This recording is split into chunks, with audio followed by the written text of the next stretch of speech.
Now, Eyewitness News this morning. Good morning, everyone, and thank you for joining us. It is Wednesday, May 13th. I'm Polly Bell. I'm Curtis Jackson. We got a lot of news to tell you about this morning, but first, the biggest news of the day, as far as a lot of us are concerned, is the fact that we're going to have another beautiful day in store for us. Let's check in with Joe Furey and find out what's going on. Good morning, Joe. Hey, Polly, Curtis, good morning. We do have another beautiful day with all that the bright sunshine back across the area. It is a rather cold morning outside. You can see your normal low is about 47, and this morning a lot of towns are in the 30s, and there is a breeze out there as well. The sun came up at 5:32, down at 8:01 today. Your forecast first does show the bright sunshine, the deep blue skies, the gorgeous weather. Not as windy as it's been. Inland today, temperature going for about 72 this afternoon. And along the shoreline, the temperatures in the 60s there. Bright sun, blue skies, still a bit of a breeze, but again, not as windy as the past several days. You do need the jacket or sweater this morning. 42 in Hartford, the dew point's 37. Northeast wind at 8 miles an hour. Finding 38. Torrington got a call from Canton with 33 this morning, 40 at Enfield, 39 at Storrs. Little fog in parts of eastern Connecticut this morning as well.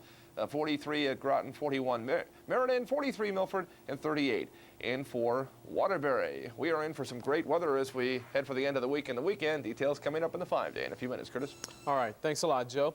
A Bridgeport woman is behind bars this morning for stabbing her boyfriend in the chest with a steak knife. 52-year-old Charles Newkirk died at St. Vincent's Hospital. Police say 46-year-old Patricia Price admitted to the stabbing. She is being held this morning on $250,000 bond. A Norwalk man now faces death for kidnapping and brutally killing his former girlfriend. Shanika Price was found burned to death in the trunk of a car on a street in New York City. Derek Frank goes on trial next month. A federal judge has given the okay for prosecutors to seek the death penalty. An investigation into an alleged sexual assault at the prestigious Hotchkiss School is now in the hands of Chief State's Attorney John Bailey. The alleged victim is a young black student who says he was sodomized by 2 older white students in his dorm room last year. State's Attorney Frank Mako turned the case over to Bailey following criticism from writer Donald Connery that Mako has dragged his feet. Connery also questions the conduct of state police detectives who claim the boy has recanted. Connery thinks they coerced him to change his story. Subjected him to an interrogation, which lasted well over 3 hours, going on to 4 hours, without any support by a parent or attorney, and they got what was had the appearance of a recantation. The alleged victim has left Hotchkiss, as has one of the alleged attackers. An unusual lawsuit has sprung from a bizarre case out of New York City. A Danish woman arrested for leaving her baby alone while she ate in a restaurant is suing the city for $20 million. Annette Sorensen says it is common for Danes to leave children unattended while parents shop or dine. And the baby was later returned to her and the charges dropped. As far as the lawsuit is concerned, the city says it is, quote, galling. Immigration has rounded up more than 80 Haitians who jumped ship in Miami. The immigrants jumped from the freighter as it pulled into dock in the Miami River. Some swam to shore and were chased in and around riverfront businesses by U.S. immigration agents and police. Others managed to escape. It is 3 minutes past the hour. President Clinton reportedly has decided to impose economic sanctions on India for testing nuclear weapons. The sanctions would cut off virtually all U.S. aid to India. This, as word is just coming into us that India has conducted 2 more underground nuclear tests. Meantime, the Washington Post this morning quotes unidentified sources as saying a U.S. spy satellite had picked up activity from India's test site 6 hours before Monday's blasts. A senior official tells the paper the analysts responsible for tracking India's nuclear program were all home asleep at the time. In Connecticut and across New England, furniture customers have neither their goods nor refunds after a chain of stores closes without warning. Consumer Protection Commissioner Mark Schifrin says at least 50 customers around New England have been left without their furniture and without their deposits now that Hale of Vermont has abruptly closed. The furniture inside was reportedly auctioned off to satisfy bill collectors. And here's the information you need if you're having trouble with Hale of Vermont. Write to the Connecticut Commissioner of Consumer Protection at the State Office Building, 165 Capitol Avenue in Hartford. The zip code is there, you see on the screen, 106, or you can fax your information to the number you also see there on your screen at 860-566-7630. Children shooting children, zero tolerance for weapons, drug and alcohol abuse. Unfortunately, they all cast a shadow over today's schools. With those issues in mind, educators of tomorrow are being trained in new and different ways as tough teachers. It's not just about teaching the 3 R's anymore. New teachers are dealing with things that can't be taught in the university classroom. Violence, like the shooting at an Arkansas middle school where 2 boys opened fire on classmates and teachers, may be the extreme. Still, how do you prepare someone like Anne Marie Green, just barely in her 20s, for the challenges and possible dangers of the modern classroom? You give her experience very early. Freshman year, I was put right into the classroom, which I think is great because from day one, I got to see what it was like. I went from being a student to being a teacher overnight. Unlike a generation ago, new teachers are entering the classroom with more experience. It's part of what Hartford professor Fred Schweitzer calls the hidden curriculum, those things that can only be taught by teaching.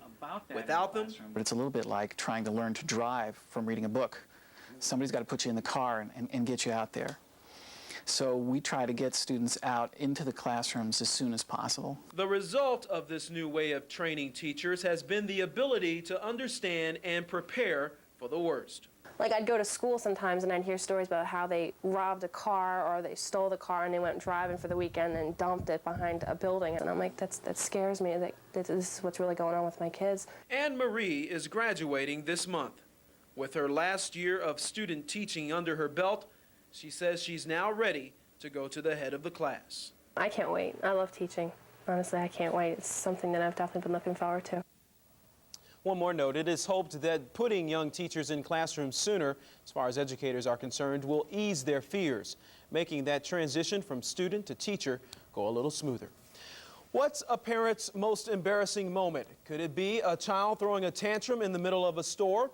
Experts offer their thoughts on how parents need to discipline in Kids Out of Control tonight on The Night Beat. And speaking of kids, you want to get them around the TV right now because we're checking in with Nancy Aborn. That's right. She joins us now, and I guess you could say in the center ring a little bit for the Ringling and Barnum and Bailey's Brothers Circus. Ringling Brothers and Barnum and Bailey. What is wrong with me? Twister. La, la, la, la, la, la. Hi, Curtis. Good morning, Nancy. Good morning, Polly, and good morning, everyone. Yes, this is the 128th edition of the greatest show on earth. And joining me this morning, we have David Kaiser. He is a public relations specialist for the circus, opened up in New Haven last night, and a former clown himself. And we've got some folks clowning around here. Yeah, actually, David Solov over here is one of our expert jugglers, as well as many other things. We have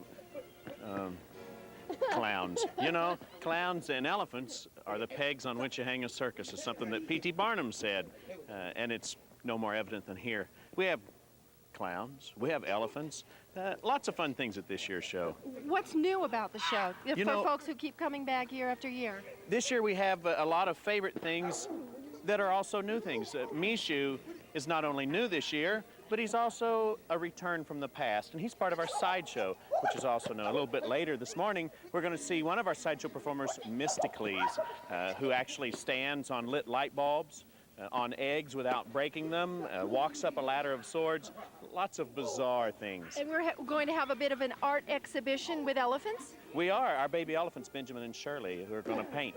A lot of fun. They're not hurting each other, are they? We could only be so lucky, but... Hi, good morning. Hi, good morning. Are you excited about performing in New Haven tonight? Oh, very excited, very excited. And what about heading up to Hartford to the Civic Center this weekend? Woohoo! My words exactly. Woohoo! All right, well, thanks, guys. We have Todd and David here. We'll send it back to you guys in the studio. Woohoo! All right. Thanks, guys. I love a circus. Yeah, I love clowns, too. Well, now that we've sent in the clowns, Yeah, now let's get send in serious. the news. Yep. 9 minutes after the hour on Connecticut's news station. Coming up in our next half hour, they're calling it a suspicious death in Cheshire. Autopsy results hoping to shed some light on a body found at an elderly housing complex. Also at 6:30, with a $12 million jackpot at stake, we'll tell you why some lotto players weren't able to take a chance last night. And it's crunch time at college with papers and finals due. New at 6:26, why many are turning to the internet to do their dirty work. Channel 3 Eyewitness News. This is Connecticut's news station.